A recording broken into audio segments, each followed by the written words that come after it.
Alors d'abord, monsieur le secrétaire perpétuel, cher Jean-Louis, tous mes chers consoeurs et mes chers confrères, mesdames, messieurs, chers amis, voilà, je suis vraiment très très heureux de cette invitation à vous m'entretenir avec vous ce matin de ce qui a peut-être un peu donné sens à ma vie, c'est-à-dire les droits et libertés, et plus particulièrement les droits de la Convention européenne des droits de l'homme, que j'ai eu l'honneur de servir comme juge à la Cour européenne des droits de l'homme, et voilà, la Cour européenne des droits de l'homme à Strasbourg pendant près de 14 ans.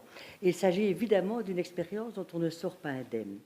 J'ignorais, j'avoue, jusqu'il y a quelques semaines, que le Premier ministre de Sa Gracieuse Majesté, David Cameron, allait donner à ma modeste intervention une actualité brûlante. En effet, dans une déclaration politique toute récente, au début du mois d'octobre, le Premier ministre britannique propose tout simplement de dénoncer la Convention européenne des droits de l'homme. Alors, je vais m'en prendre sa critique au sérieux, d'autant plus qu'évidemment, notre Académie, c'est le lieu par excellence de la libre discussion de toutes les idées, même celles qui heurtent, choquent et inquiètent, comme la Cour européenne des droits de l'homme le répète inlassablement. Et c'est d'ailleurs vous, monsieur le secrétaire perpétuel, qui rappeliez au mois de mai dernier, lors de la réception des nouveaux académiciens, que l'Académie n'est pas un conservatoire, que l'Académie est la maison de tous les savoirs, des décloisonnements et de la confrontation. Donc, on est dans le bon. Alors voilà, je vais très rapidement ici parler tout d'abord bilan de la Convention européenne des droits de l'homme, puis d'autre part, quelles sont les questions qui aujourd'hui me paraissent les questions les plus critiques, et puis les défis. Et donc, je m'attacherai à ces trois aspects qui, à mon sens, couvrent à la fois l'histoire et l'actualité de la Convention européenne des droits de l'homme. Bilan. Commençons par ce premier point. Cette Convention européenne des droits de l'homme, c'est l'œuvre maîtresse du Conseil de l'Europe.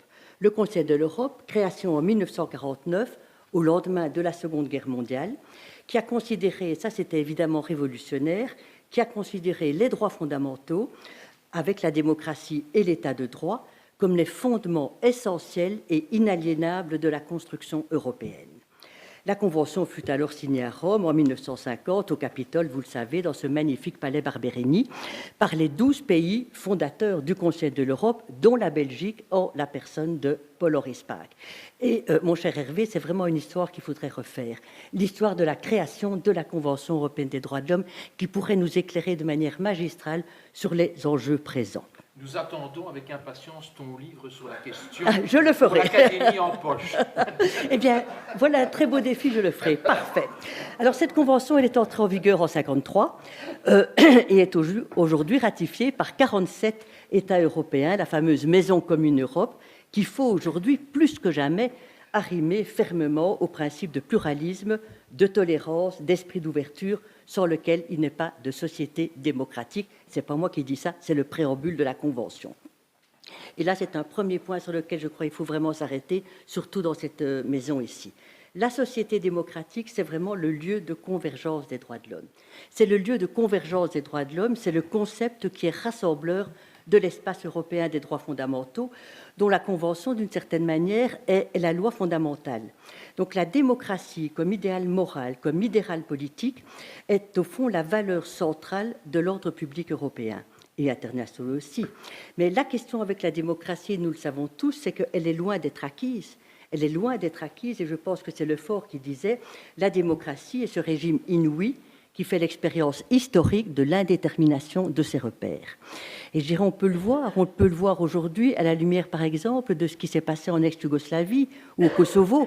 Et je parle du Kosovo parce que, justement, je participe actuellement au comité consultatif pour les droits de l'homme de la MINUC, c'est-à-dire la mission des Nations Unies au Kosovo, et à la lumière de ce que l'on voit aussi en Ukraine, de ce que l'on voit en Russie.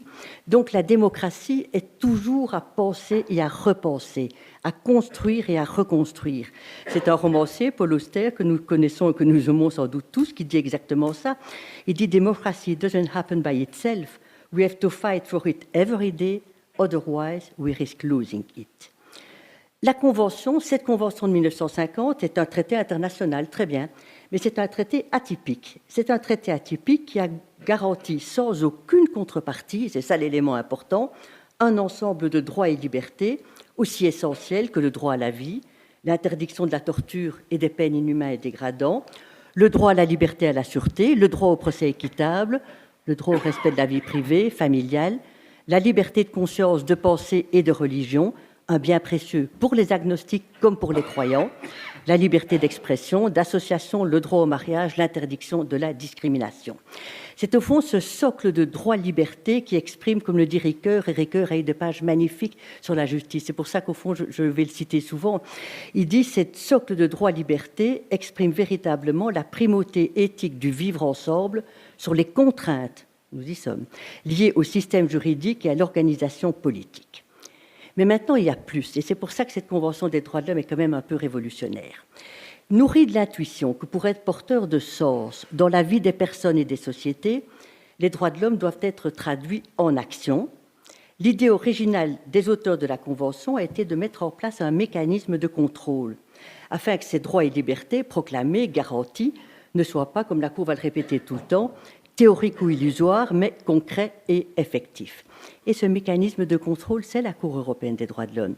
C'est cette cour que vous voyez ici, qui est due à un grand architecte, Rogers, et puis on parlera des droits culturels un peu plus tard, qui me paraissent tellement importants. Donc, c'est la Cour européenne des droits de l'homme, qui est une juridiction supranationale, pas internationale, supranationale, et dont la mission est d'appliquer dans des cas individuels les droits garantis par la Convention et de les interpréter sur et pour la scène européenne. Et en outre, et c'est peut-être que là aujourd'hui il y a de plus de résistance, c'est que la Convention dispose que les États s'engagent à se conformer aux arrêts définitifs de la Cour. Alors cette mission de la Cour est évidemment une mission complexe, appliquée dans des cas individuels, interprétée sur et pour la scène européenne. Cette mission doit être menée à la lumière d'un article de la Convention qui est vraiment visionnaire et que l'on doit d'ailleurs à Henri Rollin, il faut le rappeler, et là aussi ça fait partie de cette histoire que je voudrais vraiment écrire. Cet article premier dit « Les États reconnaissent » et pas seulement, comme dans tous les traités internationaux, s'engagent à reconnaître, c'est-à-dire si tout va bien, si on a les moyens. Non, les États reconnaissent, et ça c'est le point central, ils reconnaissent ces droits civils et politiques que je viens d'évoquer, et donc c'est une obligation forte, et qui va servir alors de fondement à l'interprétation des droits et libertés de la Convention par la Cour, une interprétation qu'on appelle finaliste, téléologique. Nous devons aujourd'hui donner à ces droits, ce que j'ai évoqué à un moment donné, leur effectivité. Et depuis les tout premiers arrêts de la Cour dans les années 60, elle le répète, c'est un traité atypique, normatif, il faut rechercher quelle est l'interprétation la plus propre à atteindre le but et réaliser l'objectif de ce traité, et non pas une interprétation étroite qui limiterait les engagements des États. Et de nouveau, pardonnez-moi de venir avec Ricoeur, parce que c'est extraordinaire combien sur les questions de justice il est visionnaire, Ricoeur. Pas visionnaire, mais combien vraiment il peut vous aider à penser les choses. Et il dit ceci, le sens d'un texte n'est pas derrière le texte, mais devant lui. Et ça, c'est pour moi vraiment le cœur de l'interprétation dans ce domaine-là. Donc, sauvegarder les droits fondamentaux, sauvegarder les droits et libertés, mais aussi les développer. Voilà pour moi vraiment, j'ai envie de dire, l'intelligence et le génie de la Convention européenne des droits de l'homme. Et c'est grâce à ça que cette convention n'est pas un manuscrit de la mer morte, pas du tout. C'est un instrument vivant qui doit être pertinent dans le contexte de nos sociétés d'aujourd'hui. Je prends un exemple tout simple, presque banal. C'est parce que cette affaire a été posée. L'exercice en prison du droit à l'éducation. Le droit à l'éducation est garanti par la Convention européenne des droits de l'homme. Est-ce que l'exercice en prison de ce droit à l'éducation oblige à faire entrer Internet en prison? Oui, à mon avis, bien entendu. Or, la question reste maintenant encore éminemment discutée. D'où évidemment, et vous voyez comment ces critiques vont se mettre en place, d'où évidemment les critiques que nous entendons très souvent aujourd'hui et qui se développent, j'ai envie de dire, sur un mode crescendo. Elles se développent sur un mode crescendo. Certains disent la Cour va trop loin. Elle rend des jugements dans des situations qui n'avaient pas été envisagées par les pères fondateurs en 1950. Et c'est le Lord chancelier Chris Grayling qui dit la Convention était faite en 1950 pour les goulags de Staline et les camps de concentration d'Hitler. Et donc, la Cour imposerait des obligations, aujourd'hui, en 2014, qui n'ont pas voulu souscrire les États en 1950. Alors, en écho, la presse britannique ou d'autres presses encore n'hésitent pas à soutenir que la Convention n'a d'utilité que pour les criminels et les parasites. Ça, je leur laisse la responsabilité de leurs expressions. Et puis là, on est dans le fortissimo, on dit la Convention porte atteinte à la souveraineté des États. Alors là, évidemment, la question de la souveraineté des États, c'est un problème majeur. Quand on voit l'ensemble de ces critiques, Je dirais with due respect. Moi, je pense que ces critiques sont à la fois sans doute pertinentes, mais elles ne sont pas relevantes. Parce que c'est exactement ça le système de contrôle qui a été voulu par la Convention elle-même. Bien sûr, l'État est gardien de l'intérêt général et ce statut lui confère souveraineté et immunité. Mais avec les droits fondamentaux, avec la Convention européenne des droits de l'homme, il est aussi appelé à devenir défendeur lorsque l'État manque à ses devoirs et obligations et il doit en répondre. Voilà la révolution des années 50. L'État devra répondre dans un procès, bien sûr, et dans un procès équitable avec toutes les garanties. L'État doit aussi aujourd'hui répondre de ses devoirs et de ses obligations. Et de nouveau, si on reprend l'histoire qui est vraiment éclairante, si on prend les débats à l'Assemblée parlementaire du Conseil de l'Europe en 1950, il montre bien que la mise en place de la Cour n'a pas du tout été un long fleuve tranquille. Et ce qui me frappe vraiment, c'est que les objections d'hier, c'est vraiment les résistances d'aujourd'hui. Je vais en prendre quelques exemples. Et on lit tout ça dans les travaux préparatoires, c'est vraiment passionnant à voir. À partir du moment où les États respectent les principes fondamentaux de la démocratie, est-ce qu'ils ne doivent pas pouvoir gérer leurs affaires comme ils l'entendent? La création d'une Cour n'est-elle pas superflue? Parce que nous n'avons pas à nous occuper de tous les cas d'injustice qui peuvent être constatés sur le territoire d'un pays. Et l'argument le plus souvent évoqué, c'est évidemment la souveraineté nationale. C'est la souveraineté nationale, même si on sait très bien, depuis Hobbes, depuis Grotius, que la notion de souveraineté a des limites et que ces limites sont précisément celles des droits fondamentaux.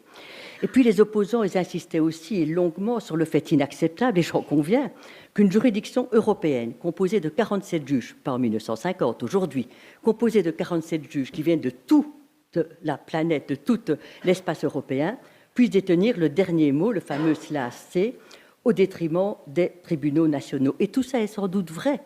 Mais en 1950, ceux qui étaient en faveur d'une Cour européenne, ils insistaient sur le fait qu'un tel système persuaderait les femmes et les hommes en Europe que quelque chose de nouveau est né et qu'un progrès va être réalisé.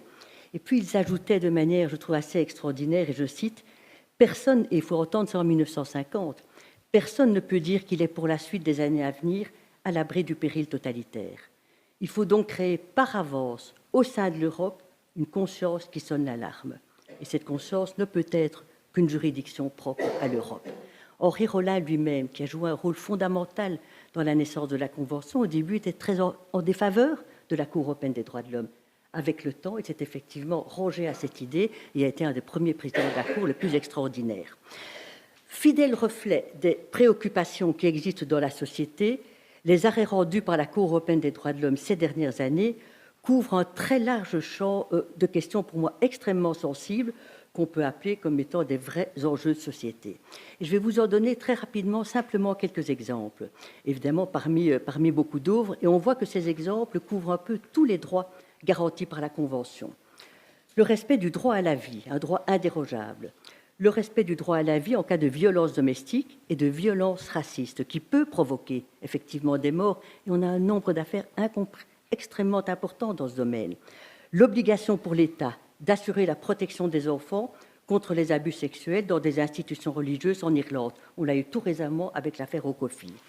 L'interdiction de la torture, des traitements inhumains et dégradants dans les lieux de privation de liberté, et notamment, parce que cette question est capitale, dans les centres de rétention des immigrés en situation irrégulière. Le rejet des peines criminelles incompressibles, sans possibilité aucune de réexamen. Le refus de la détention en prison des personnes atteintes de troubles mentaux, tout comme le refus de l'extradition vers les États-Unis dans une prison de sécurité renforcée d'un homme qui souffrait de graves problèmes psychiques. Le droit irréductible de l'enfant, né d'une gestation pour autrui. Cette question a été posée tout récemment à la Cour de l'affaire SAS. Et également aussi le droit de chacun de connaître son identité et ses origines. La limitation de la conservation à durée indéterminée de données biométriques, des échantillons cellulaires, des profils ADN, pour protéger les mineurs et les personnes vulnérables d'une stigmatisation qui pourrait les poursuivre toute leur vie. Les droits de la défense, bien sûr, et l'accès à l'avocat dès les premières étapes de l'intervention pénale. La protection des sources des journalistes, l'interdiction de toute mesure préventive et des restrictions préalables. Aussi, bien sûr, même si cet arrêt de la Cour rend M. Cameron physiquement malade, comme il dit, la reconnaissance du droit de vote des détenus qui ne peut faire l'objet d'une interdiction absolue. Et puis, si on continue à creuser dans les affaires qui arrivent à la Cour, on voit très bien, par exemple, et ça m'a beaucoup frappé, les effets dits collatéraux, de manière un peu pudique, les effets collatéraux des divers conflits et des guerres qui secouent le monde. Toutes ces affaires, tôt ou tard, elles arrivent à la Cour. Par exemple, tout récemment, la Cour a estimé que le Royaume-Uni était responsable pour le fait de ne pas avoir mené d'enquête effective sur la mort de civils irakiens qui avaient été tués par des soldats britanniques pendant la participation du Royaume-Uni à l'autorité provisoire de la coalition qui a gouverné l'Irak entre 2003 et 2004. Alors, je pense aussi, parce que ça s'impose tellement, à cette équation extrêmement difficile entre terrorisme et des droits de l'homme. Et dans des affaires qui concernaient l'expulsion en Tunisie et en Jordanie, parce que cette affaire a fait beaucoup de bruit, l'expulsion en Jordanie de terroristes présumés que la Cour a empêchés. Que la Cour a empêché pour leur assurer la protection devant un risque évident d'atteinte à la vie ou à l'intégrité physique, qui sont des droits indérogeables qui ne souffrent aucune exception. Et puis tout récemment encore, la Cour a été saisie d'affaires qui concernent la fameuse remise extraordinaire et la détention illégale par la CIA en Europe, en Macédoine, en Pologne, en Lituanie, en Roumanie, de personnes soupçonnées de terrorisme et qui ont été soumises dans ces détentions, dans ces prisons de la CIA, à la torture. Voilà, et je dirais, je pourrais encore multiplier, de nombreuses affaires aussi concernent les demandeurs d'asile, afghans ou libyens, et on sait évidemment pourquoi. Ces nombreux demandeurs d'asile afghans et libyens qui tentent de pénétrer dans la forteresse Europe et le renvoi de migrants somaliens et érythréens interceptés en haute mer. La question de la haute mer, et ce n'est pas à vous qu'il faut le dire, on le sait bien, on est tous confrontés aux 200 morts de Lampedusa et encore infiniment plus. Alors comment est-ce qu'on peut juger tout ça? Qu'est-ce que nous avons? Qui sommes-nous pour juger des questions aussi difficiles? Pour moi, l'essentiel, c'est qu'on ne peut pas se dissimuler sous les apparences du droit. On ne peut pas se dissimuler sous les apparences du droit ou sous une argumentation formellement juridique, parce que derrière toutes ces réalités humaines, et souvent tragiquement humaines, surgissent des questions morales, éthiques, sociales, politiques, extrêmement sensibles, et par rapport auxquelles nous devons nous situer et surtout nous expliquer. Et pour moi, la qualité essentielle, et je ne dis pas que je l'ai atteinte parce qu'il faut vraiment rester modeste dans ce domaine, mais pour moi, le point central, c'est qu'un juge n'est pas neutre, ça n'existe pas. Ce serait même extrêmement dangereux de croire que les juges sont neutres.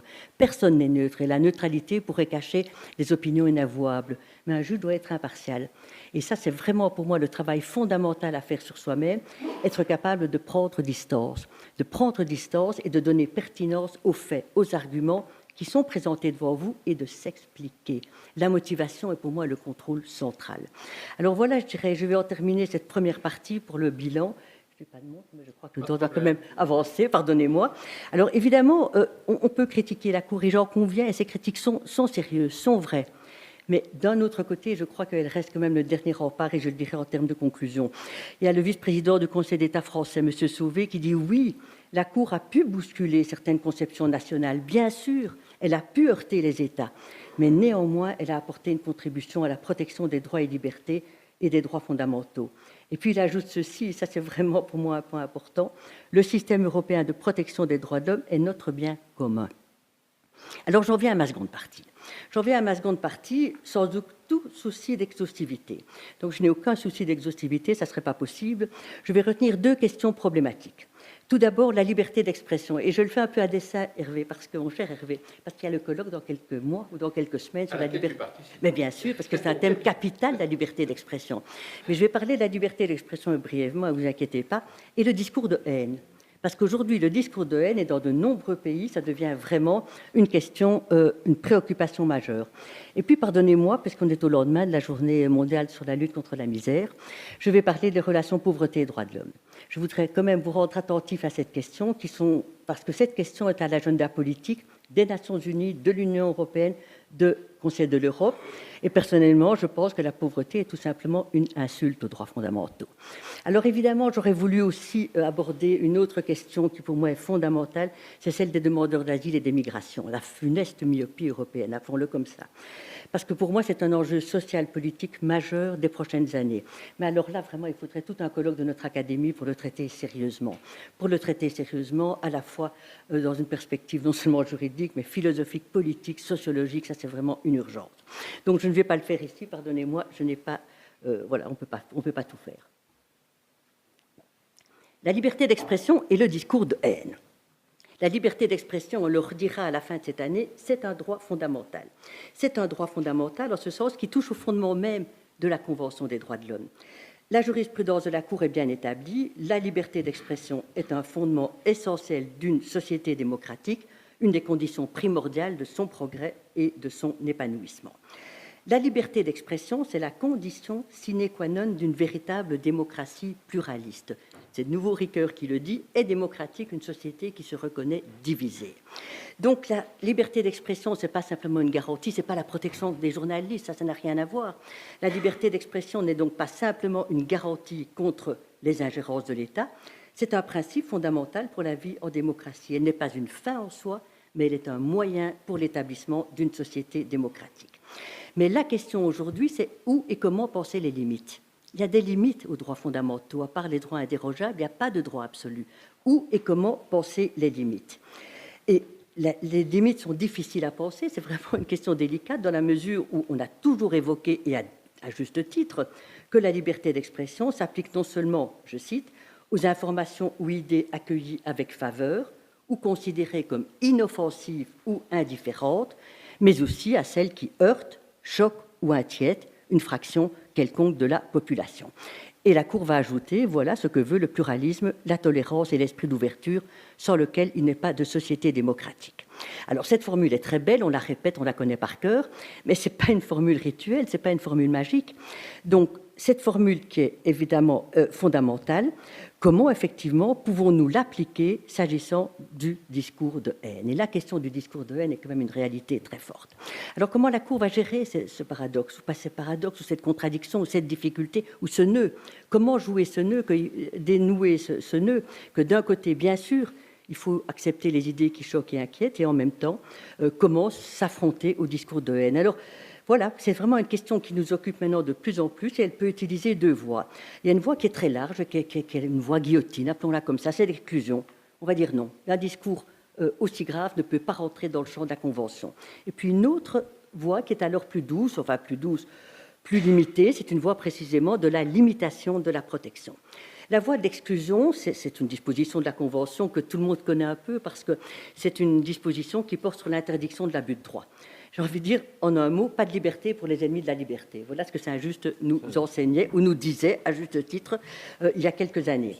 Et puis, il y a une observation peut-être plus fine de John Rawls qui dit « Justice doesn't require that men must stand idly by, while others destroy the basis of their existence ». Alors, la disposition sur l'abus de droit, c'est l'article 17, peu importe, ces dispositions sur l'abus de droit, elle dit « On va retirer à ceux qui veulent utiliser les garanties de la Convention le bénéfice de ces droits », puisque leur objectif, c'est de remettre en cause les valeurs que la Convention défend, et notamment la démocratie, le pluralisme et l'esprit d'ouverture. Alors, je pense ici, parce que c'est au fond la Cour qui est confrontée aux dangers que menace la démocratie. Alors, il y a eu un arrêt assez célèbre il y a quelques années, c'était Garaudy, le fameux philosophe Garaudy, qui, en fin de parcours, a quand même un peu changé ses orientations et qui a tenu un discours négationniste. Il a tenu un discours négationniste, tout marxiste qu'il était, et révisionniste. Il est venu devant la Cour pour faire valoir que, empêchant la diffusion de ses propos, c'était une atteinte à sa liberté d'expression. Et la Cour a dit non. La Cour a dit non, on ne peut pas se fonder sur la liberté d'expression pour détruire en fait les valeurs de la Convention. Et donc, dans l'affaire Garaudy, on a utilisé cette disposition guillotine de l'abus de droit. Idem au Royaume-Uni, récemment, c'est aussi l'usage de la liberté d'expression où effectivement elle était usée dans un but islamophobe.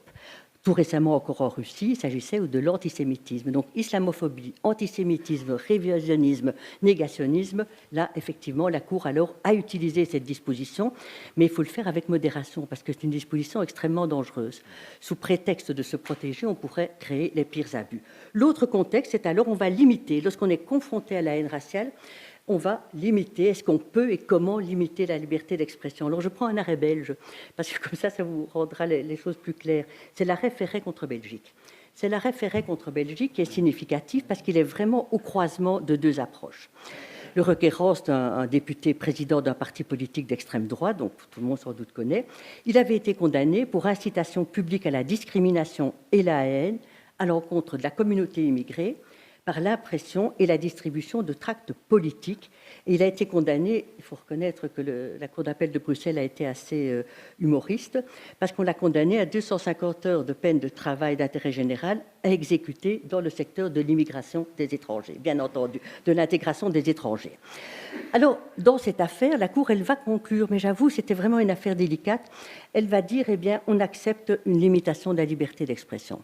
On accepte la liberté d'expression d'un député en dehors de l'enceinte du Parlement, évidemment, n'en parlons pas au Parlement, c'est absolument sacré, et on a accordé une importance particulière au fait que ces tracts ont été distribués pendant la campagne électorale et que donc l'impact d'un discours raciste et xénophobe devient alors évidemment plus grand et plus dommageable. Et donc la Cour a estimé qu'il y avait un besoin social impérieux de protéger l'ordre public, de protéger les droits d'autrui, qui étaient ceux de la communauté immigrée. Mais, et c'est ça tout l'intérêt, et j'imagine qu'on en reparlera ultérieurement ici à l'Académie, cette approche n'est pas du tout acceptée par tous. Cette approche n'est pas du tout acceptée par tous et elle est profondément discutée. Et notamment en relisant le livre de Bjarcher sur la Cour suprême des États-Unis, on voit un livre qui est publié ici à l'Académie, on voit très bien qu'entre la position de la Cour des droits de l'homme et celle de la Cour suprême des États-Unis, les positions sont très très divergentes sur ce point-là.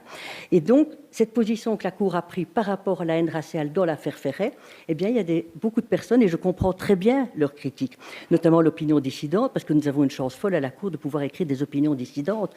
Donc, lorsque l'arrêt ne va pas dans votre sens, il ne suffit pas simplement de bougonner dans son coin. Non, il faut écrire l'opinion et exprimer l'ensemble de ses arguments. Et donc, l'opinion dissidente jointe à l'arrêt développe un tout autre versant de la problématique. Et il dit, non, c'est lorsque nous sommes confrontés à des idées qui provoquent notre haine ou notre dégoût que notre jugement doit être le plus réfléchi, dans la mesure où nos convictions personnelles, sinon, risquent d'influencer nos idées, ce qui est dangereux. Et ils vont plus loin, et c'est vraiment ça que... Je ne suis pas encore tout à fait au clair avec cette problématique. Et ils disent, les bad ideas n'existent pas en tant que tels. Et le remède contre un mauvais discours, c'est plus de discours, et certainement pas le silence forcé. Alors, il y a un philosophe français, Jean-Luc Nancy, il dit, la haine peut aller jusqu'à la destruction de l'autre. Elle peut engager des actes qui visent à l'élimination, parce que la haine, au fond, est tournée vers l'action. Alors ça, j'entends, mais d'un autre côté, le danger est aussi d'étouffer la liberté d'expression et surtout de progressivement s'engager sur la fameuse slippery slope. Si on accepte ça, que va-t-on encore accepter plus tard? Voilà, ça c'est vraiment un dilemme auquel la Cour est confrontée. Moi, je pense personnellement que le discours de haine doit être combattu par l'éducation. Doit être combattu par l'éducation et c'est que là qu'il faut travailler et que seules des incitations directes à la violence pourraient justifier des limites à la liberté d'expression. Pauvreté et droits de l'homme. Pauvreté et droits de l'homme, c'est vraiment quelque chose sur lequel je vais dire quelques mots, mais pas trop. C'est une problématique qui aujourd'hui est vraiment essentielle. Elle est vraiment essentielle parce que les effets de la crise économique que nous connaissons tous sur les droits fondamentaux sont des effets diffus mais certains. Et ces effets, ils s'immiscent partout, c'est ça qui est frappant, même dans les lieux les plus éloignés ou les plus inattendus. Donc la crise économique, et ça on le voit, évidemment, elle expose les personnes vulnérables et les minorités à des difficultés particulières, mais aussi elle pourrait tendre à favoriser le recours à des extrémismes de tous ordres et ainsi à la recherche de boucs émissaires. Or là, de nouveau, l'histoire nous le montre, ces tendances menacent de saper les piliers sur lesquels repose la Convention, la démocratie et l'État de droit. Donc je pense qu'il faut dire et redire que c'est en période d'austérité que la société démocratique est vraiment mise à l'épreuve. Les mesures prises en réponse à la crise économique ne peuvent pas porter atteinte aux droits humains fondamentaux. Et il y a des requêtes qui arrivent de plus en plus souvent à la Cour et qui font valoir les conséquences de programmes d'austérité. Les conséquences de programmes d'austérité et l'adoption de mesures budgétaires strictes. Il y a un arrêt contre la Hongrie il y a un an ou deux qui concerne l'application imprévue d'un très fort taux d'imposition à une indemnité de licenciement. Et la Cour va juger que dans les circonstances de cette affaire, malgré le fait que la politique fiscale relève évidemment des États, c'est leur marge d'appréciation. En l'espèce, cette femme a été soumise à une charge individuelle excessive à l'époque où elle a été licenciée. Et que c'est d'autant plus paradoxal, c'est d'autant plus bizarre que c'est en contradiction avec l'objectif d'une prime de licenciement qui doit aider la personne à se réinsérer sur le marché du travail. Donc, par rapport aux relations pauvreté et droits de l'homme, la démocratie sociale, je crois qu'on doit l'affirmer, c'est une forme de démocratie. Et elle fait partie de tout système démocratique. Alors, ce n'est pas simplement moi qui dis ça, parce que qui suis-je pour dire ça, franchement, mais le récent prix Nobel d'économie, Amartya Sen, qui était ici, dans cette salle, il y a combien, quelques mois? Un an, tout juste un an, et qui vraiment a fait une intervention, je trouve, passionnante. Elle est publiée, d'ailleurs. Elle est publiée, voilà, on fait tout à l'Académie. Le livre tout à l'heure. Et alors j'aime bien quand Amartya Sen dit ceci, mais je livre ça un peu aux économistes que je ne suis pas. Il dit il n'hésite pas à établir une équation entre la nature non démocratique d'un système politique et les famines. Et il soutient, et je cite dans une traduction, que ce sont les différentes libertés positives qui existent au sein d'un État démocratique, y compris la liberté de tenir des élections régulières, l'exercice d'une liberté de presse et de la liberté de parole hors censure qui incarne la véritable force responsable de l'élimination des famines. Et Olivier de Scuter, notre confrère Olivier de Scuter, de l'autre classe, si j'ose dire, dans son rapport final présenté en 2014, il était rapporteur des Nations Unies pour le droit à l'alimentation, il dit exactement la même chose. Il dit « Le grand déficit dans l'économie alimentaire est d'ordre démocratique ». Et donc, je crois que les personnes qui vivent dans la pauvreté, dans l'extrême pauvreté, doivent pouvoir disposer des ressources et des capacités pour bénéficier de tout l'éventail des droits fondamentaux. Il ne faut pas faire des droits spéciaux pour les pauvres, évidemment que non, mais il faut qu'ils puissent bénéficier de tous les droits fondamentaux. Et certains utilisent un concept que j'aime bien et que je voudrais creuser, c'est le concept d'intégrité dans le contenu des droits de l'homme. Ils n'ont de sens que s'ils sont les droits de tous. Et l'accès à la justice, et moi je ne dis pas ça simplement parce que la justice me tient à cœur, l'accès à la justice joue un rôle crucial à tous les niveaux de cette équation. Et beaucoup disent que précisément la crise est le moment de renforcer l'accès à la justice. Et la réduction des budgets en cette période manque tout simplement de vision à long terme. Alors maintenant, quelques défis. Pardonnez-moi, je n'ai pas de montre, alors je ne peux même pas bien suivre l'heure, ce qui est vraiment... J'ai encore un petit moment? Ben, vous êtes gentil. Alors les défis, il y en a nombreux et je vais évidemment évoquer simplement ceux qui me paraissent les plus urgents. Devant la Cour des droits de l'homme, c'est le recours individuel. Et je voudrais quand même en dire un mot, parce qu'il est un petit peu en difficulté aujourd'hui. Le recours individuel, c'est le recours de toute personne, c'est tout, de vous et moi, de chaque individu. Le recours individuel est au cœur du système de la Convention.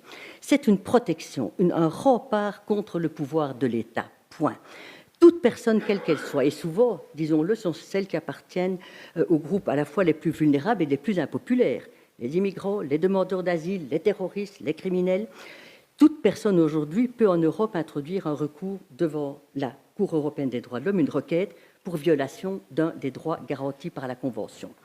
C'est une des plus grandes révolutions juridiques du XXe siècle, parce que ça a été de faire en sorte que le justiciable, la personne, une personne physique ou une personne morale, puisse devenir créancier de droits définis à un niveau supranational et qu'il puisse demander compte du respect de ses droits, non seulement devant son juge national, bien entendu, mais qui est son juge naturel, mais aussi devant un juge européen qui doit pouvoir harmoniser tous ses droits sur la scène européenne. Et ça, c'est la philosophie qui a présidé à l'instauration de la Cour et à l'instauration des juges européens. Que ce prétoire soit accessible non pas seulement aux États, les États étaient les sujets classiques du droit international, mais aux personnes. Donc le recours individuel est un acquis irréversible de la Convention et il doit pouvoir être maintenu. Bien sûr, dans certains cas, on doit évoluer pour permettre des actions d'intérêt collectif, mais ça, c'est un autre sujet, mais qui est pourtant très important. Moi, j'aime beaucoup cette intervention de Max Weber qui dit, et j'en ai fait l'expérience tous les jours à la Cour, et il dit les intérêts des personnes qui sont révélés par les atteintes qui leur sont portées contribuent à faire apparaître des interrogations juridiques qui sont invisibles à l'examen désincarné des normes. À travers les normes, on ne voit rien. On ne le voit qu'à travers les atteintes qui sont portées aux personnes et aux personnes qui se trouvent sur l'ensemble de la scène européenne. Par exemple, au Royaume-Uni, une jeune femme dont c'est la dernière chance d'être mère, elle oppose son droit à la vie familiale au refus de son ex-compagnon de consentir à l'implantation des ovules fécondés. En Lettonie, un homme paraplégique de 84 ans, condamné pour génocide, crime contre l'humanité, il veut faire reconnaître que son maintien en détention, dans son état de largement handicapé, constitue un acte de torture et la Cour l'a reconnu. En Roumanie, en République tchèque, des enfants roms estiment que leur placement dans des classes séparées pour handicapés constitue une discrimination et même une discrimination indirecte. En Turquie, des détenus politiques grévistes de la faim revendique le droit à l'autonomie pour refuser d'être nourri de force. Le recours individuel est essentiel pour que ces atteintes, telles qu'elles sont là, et j'en ai pris quelques exemples, puissent être entendues, pas nécessairement acceptées, mais puissent être entendues. Deuxième défi, une subsidiarité complémentaire. La compétence de la Cour s'exerce selon le principe de la subsidiarité. C'est un thème sur lequel on pourrait discuter pendant des jours. C'est un principe essentiel et qui irradie, qui rayonne à travers toute la Convention. Nous devons respecter la démocratie, nous devons respecter les produits de processus démocratiques dans les États. Nous devons respecter la légitimité des institutions nationales. Le principe de subsidiarité nous oblige évidemment à une forme de retenue judiciaire, c'est essentiel. Donc la Cour européenne n'est pas une quatrième instance. La Cour européenne des droits de l'homme n'est pas, comme le dit Boltanski, une position haute par rapport aux juridictions nationales qui seraient dans une position basse, pas du tout. La Cour européenne doit non pas remplacer, mais renforcer la protection des droits au niveau national. Et cette manière de penser doit inviter les juridictions à une attitude de rencontre et d'ouverture. Pour traduire cette indispensable complémentarité entre l'ordre interne et l'ordre international. Pas plus tard que hier après-midi, à 15h, au Palais de justice de Bruxelles, il y a une rencontre que j'ai trouvée vraiment passionnante entre les présidents de la Cour constitutionnelle, de la Cour de cassation, du Conseil d'État, le président de la Cour européenne des droits de l'homme actuelle, qui est Dean Spielman, un avocat luxembourgeois, et on m'avait gentiment invité aussi à y participer, pour effectivement qu'il y ait cette complémentarité, pour que qu'on comprenne mutuellement. Et je dirais, après 1h30 de discussion, chacun gardant évidemment le rôle qui est le sien, ça va de soi, mais au moins on a pu éviter toute une série de malentendus. Donc, entre les juridictions nationales, supranationales, une responsabilité commune. Et plus que ça, c'est que l'avènement du droit européen des droits de l'homme nous oblige à penser les choses tout à fait autrement. Une manière classique de penser en droit, c'est toujours la pyramide, la fameuse pyramide kelsenienne. Qu'est-ce qu'on va mettre au sommet de la pyramide? C'est fini tout ça. Aujourd'hui, on doit penser en termes de réseau, et c'est ça qui est important en matière de droit international des droits de l'homme. D'ailleurs, François Host, notre confrère, François Host l'a bien écrit avec Michel van der Kerkhove dans son livre « De la pyramide au réseau vers un nouveau mode de production du droit ». Et ça, c'est sur le plan juridique, vraiment un défi fondamental de penser autrement le système juridique qu'à travers cette éternelle pyramide pour savoir qui va être le chef du chef. On n'en est plus là, c'est la complémentarité aujourd'hui qui doit se mettre en place. Ce n'est plus la confrontation, mais la coexistence. Alors j'en viens à des défis qui sont plus liés quand même à notre évolution sociale, la protection des minorités. La protection des minorités, il faut lutter de manière vigoureuse contre l'intolérance croissante avec la force dévastatrice des stéréotypes à l'endroit de certaines communautés ou de certains groupes, les immigrés, les Roms, les musulmans, dans une Europe, et c'est Habermas qui le écrivait quelque part, devient malade de la xénophobie. La construction européenne en tant que projet démocratique n'est pas fragilisée par ces pratiques, elle est remise en question. Les frontières sont des accidents de l'histoire. Et envers et contre tout, il faut continuer à soutenir que la diversité doit être perçue non pas comme une menace, mais comme une richesse. Et dans ce contexte, la question du droit des femmes et des femmes vulnérables est une question sur laquelle je souhaiterais encore, peut-être, j'espère, avec d'autres, investir mon énergie. Les droits culturels, vous avez dit que je passe vraiment d'un extrême à l'autre. Mais les droits culturels, voilà pour moi une question qui aujourd'hui est un chantier à ouvrir. En réponse aux interrogations, sur tous les débats que nous avons sur l'intégration, l'identité nationale, les droits culturels, c'est pour moi une catégorie tout à fait sous-développée des droits de l'homme, constituent un chapitre à ouvrir. Moi, je suis convaincue que l'art et la culture peuvent promouvoir la démocratie et la paix. Et j'ai évidemment beaucoup aimé votre passage sur le contrainte et l'art. Ça, c'était magnifique. Et de voir ces deux partitions de Bach et du marteau sans maître, ça, pour moi, ça m'a vraiment éclairé. Alors, les allocutions de Paul Dujardin et de Bertrand de Caluet, lorsqu'ils ont reçu le grade de docteur honoris causa à l'ULB, une initiative que je trouve absolument magnifique, montrent très bien les liens entre démocratie et culture. Et ces liens sont vraiment très étroits. Le vrai sens de la créativité, soutient Paul Dujardin, est de se distancer de l'ordre du jour pour penser la réalité autrement. Par tout ce qui est peut aussi être autrement. Et cette clairvoyance, pour moi, remet en question le sens commun. Et puis les artistes, très souvent, on le voit, ils s'adaptent, ils s'affrontent aux grandes questions actuelles, comme la migration, comme le monde numérique, mais ils nous donnent une autre manière de penser. Et Peter de Caluet ajoute dans leur discours de réception, là, que j'ai trouvé vraiment superbe, il dit « La culture n'est pas définie par l'identité d'un peuple ou d'un pays, Elle est aussi la proclamation du respect de l'homme dans toute sa différence et sa diversité. La culture, par essence, se joue des frontières et sollicite ce qui nous réunit. Et puis, il va continuer. Je suis convaincu que la culture peut apporter une contribution à la citoyenneté européenne. Bien sûr, il existe des différences au sein de l'Europe. Mais alors, cette phrase, on bâtit plus facilement des ponts grâce au langage de la culture que par une austère argumentation économique et financière.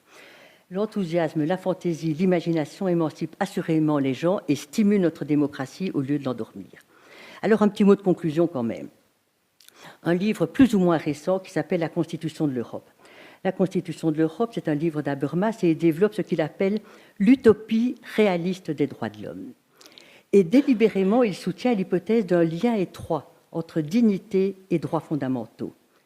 N'est-ce pas d'abord, et je le cite, avant tout la résistance à l'arbitraire, à l'oppression, à l'humiliation, qui sont les éléments fondamentaux que sont nés les droits de l'homme. Donc de la résistance à l'arbitraire, à l'oppression, à l'humiliation, que sont nés les droits fondamentaux. C'est vrai, toute l'histoire le montre. L'invocation des droits de l'homme se nourrit de la dignité humaine blessée, que ce soit face aux conditions de vie insupportables, à la marginalisation des populations défavorisées, au regard des inégalités de traitement dont sont victimes les femmes et des discriminations dont sont l'objet les étrangers et les minorités culturelles, linguistiques, religieuses ou raciales. Et puis sa conclusion, pour moi, est vraiment lumineuse, parce qu'il trouve leur origine dans la dignité humaine. Les droits de l'homme traduisent quelque chose qui a l'explosivité politique d'une utopie concrète. Cette idée d'utopie concrète, d'utopie réaliste, c'est pour moi vraiment un concept fort. Il dit que les droits de l'homme forment une utopie réaliste parce qu'elle est loin d'un idéalisme béat et qui ne sert absolument à rien, tout comme elle est loin aussi d'une posture cynique des prétendus réalistes, parce que les droits fondamentaux poursuivent tout simplement un idéal de société. Je ne vais pas dire un optimum, mais un idéal de société juste, inscrit dans les institutions et dans les constitutions des États constitutionnels. Et ceux-ci ont donné aux droits de l'homme, et notre État l'a fait, la Belgique l'a fait, et d'autres aussi, ils ont donné un statut positif et on a institutionnalisé ce respect dans des textes comme la Convention européenne des droits de l'homme. Alors je dirais, pour la Convention européenne des droits de l'homme, pour la Cour des droits de l'homme, pour moi ça veut dire peut-être ceci. Aujourd'hui, c'est sûr, c'est une période difficile pour les droits fondamentaux. C'est une période de repli, c'est une période de désenchantement. Mais je pense, excusez-moi d'employer des termes qui sont peut-être un peu éculés, mais je pense qu'à la fois la Cour, à la fois, je dirais, tout un chacun, parce que la Convention des droits de l'homme est un patrimoine commun, je pense que c'est vraiment le moment de résister. C'est vraiment le moment de résister, et la Cour européenne des droits de l'homme elle-même, elle doit le faire. Elle doit le faire parce que dans beaucoup de situations, elle est vraiment, j'ai envie de dire, un dernier rempart. Voilà, Monsieur le Président, Mesdames, Messieurs, chers amis, les quelques questions que je voulais aborder par rapport à cette Convention européenne des droits de l'homme et au travail que j'ai eu l'occasion d'y faire. Après des années passées à l'université, pour lequel je voudrais le dire et le redire, j'ai une immense dette de reconnaissance. J'ai une immense dette de reconnaissance pour ces années passées à l'université, parce qu'elles m'ont vraiment aidé à juger. Elles m'ont aidé à juger en permettant précisément de prendre distance et de construire un problème. Donc ce passage à la fois de l'université à la Cour européenne des droits de l'homme a pour moi été vraiment une merveille, je ne le cache pas. A vraiment été une merveille, je suis vraiment reconnaissante à l'université. Voilà, je ne le dirai jamais assez. Merci beaucoup.